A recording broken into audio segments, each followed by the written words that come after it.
I'm back with yet another tutorial video, and in today's video I'll be showing you how you can log in on Amazon.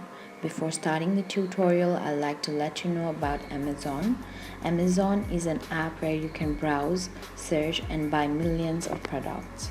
Now open up browser on your phone. You can use any browser you want.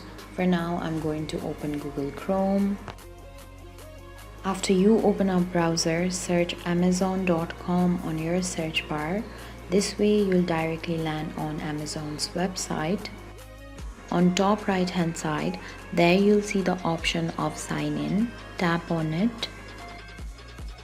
Now enter your email address or your phone number that is linked to your account, and then tap on continue if you agree to Amazon's condition of use and privacy notice.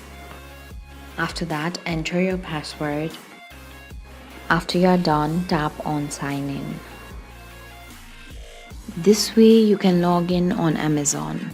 Now you can browse, shop by department, compare prices, read reviews, share products with friends, and check the status of your order.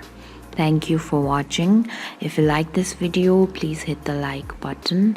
If you want to see more tutorial videos, hit the subscribe button. And if you have something to say, please leave a comment.